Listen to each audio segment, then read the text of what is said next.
నేనైతే ఇప్పుడు దాకా వీడియో పెట్టిన దాంట్లో ఇంతకుముందు అంటే నిన్న పెట్టిన వీడియోలో చెప్పాను కదా, మమ్మీ షాపింగ్ చేసింది మెటల్ కొట్టే రెడీ చేసేంత వరకు అన్నాను కదా. సో ఆ షాపింగ్ చేసిన కొన్ని దాంట్లో నాకు కూడా కొన్ని తీసిచ్చింది. సో అవేంటో ఇప్పుడు చూద్దామా. సో బయట దేశాలు ఉన్న వాళ్ళకి ఫెసిలిటీస్ కాదండి, సో నాకు కూడా ఉన్నాయి అనమాట ఫెసిలిటీస్. మమ్మీ ఎప్పుడు వెళ్ళినప్పుడు ఏదో ఒకటి తీసుకెళ్ళి అంటూ ఉంటుంది. ఇక అక్కడ బల్క్లో కొన్నది కాబట్టి కొన్ని అయితే తీసిచ్చింది.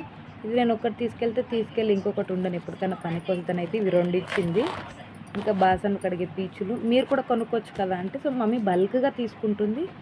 సో తన కాడ నుంచి అయితే ఇస్తుంది అప్పుడప్పుడు. ఇంకా లైటర్ మా ఇంట్లో పోయింది, నేను కొంటా అంటే ఉండని పట్టు నేను కూడా తీసుకుంటున్నా కదా, ఇప్పిస్తా అనేసి అయితే ఇప్పించింది. చాలా గ్యారెంటెడ్ అంట, 1 ఇయర్ అని చెప్పారు. బాగుంది. ఇంకొక నైఫ్ అనమాట. సో మమ్మీ ప్రేమ ఎంత పెట్టినా తగ్గదు కదా, నా బిడ్డకి ఇంకా ఎంతో పెట్టాలి అని అనిపిస్తుంది. సో ఎంతమంది మమ్మీని ఇష్టపడతారో కామెంట్స్ అయితే చేయండి. ఉంటాను మరి, సబ్స్క్రైబ్ చేసుకోవడం మర్చిపోద్దు. బాయ్.